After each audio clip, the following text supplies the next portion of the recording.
Punch Audio, through the Audiobook Creation Exchange, presents The Secret of the Kindred Spirit. Written by Jacqueline Degroot. Narrated by Betsy Baker. Chapter 1, August 2001. As Cassie turned the kayak away from the marshy shoreline toward the bridge pilings, she looked closely at their crusty coatings, trying to see signs of the tide markings. She'd been floating aimlessly around the intracoastal, close to the bridge, for the better part of an hour, hoping to familiarize herself with the area around the old bridge, and also the area where she'd be building the new bridge. Oh, she liked the sound of that. She'd be building the new bridge. It would actually be her father's company that built it, but she was the designer, the architect, and unless she screwed up big time, she'd be the master contractor in charge. It would be her first chance to prove herself, not only to her dad, but to the crew she'd been working with ever since her summers in high school. As the sun beat down on her head, she remembered the baseball cap she'd left in her GMC Jimmy. Thank God she'd remembered her sunglasses. The sun glinting off the water was enough to blind her with its shiny glare. She paddled over to the small bridge tender's house that was attached to the bascule part of the bridge. It was low tide right now, so the house was a good 15 feet above her. This truly was a unique bridge, one of the last of its type, consisting of an apparatus that relied on one end to counterbalance the other by weights, very much like a seesaw. It was a design remarkable in its simplicity. She marveled at the quaintness of the old bridge, and at the same time she tissed the condition of it as her tongue repeatedly clicked against the roof of her crimson-lined mouth. Deplorable.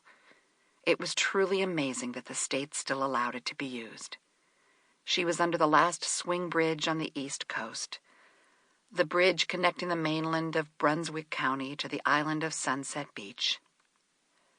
Sunset Beach was about an hour's drive south of Wilmington, North Carolina, and an hour's drive north of Myrtle Beach in South Carolina.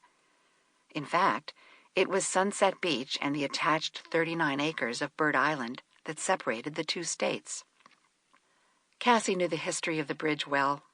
Her father had insisted she know the local history before coming down the first time, almost 2 years earlier, before they had put in a bid for the job of replacing Bridge Number 198 on State Route 1172 over the Intracoastal Waterway at Sunset Beach, North Carolina.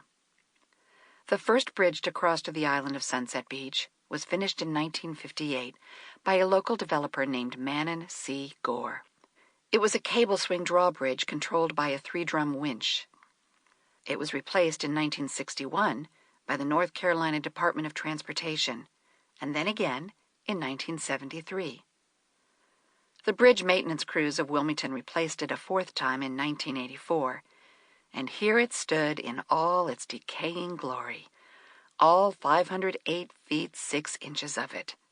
Oh, sure, there'd been a lot of repairs done over the years, but it had been time for a new one a long time ago.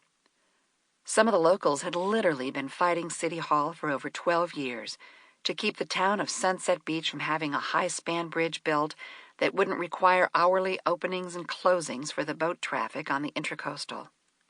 As she looked up at all the cherutic wormholes left by those damnably proliferate sea leeches on the underside of the bridge, she could hear the thumping, creaking, and metal-on-metal grating noises as the cars above her drove over to the island. The greedy little marine worms had bored holes everywhere, infesting every plank. She quickly looked down and shook her head, trying to shake off the small wood and dust particles that were settling down and embedding themselves in her thick, short, black curls. It was then that she saw it. There, floating and bobbing against a pylon. What the hell was that? It looked like some kind of a hatbill sticking up out of the murky green water. Then it flipped over, and she screamed with an eerily shrill voice she didn't even know she'd had inside her. A man's grizzled head was bobbing up and down with the currents caused from the last boat's wake. A graying old man's head with a baseball cap Sample complete. Ready to continue?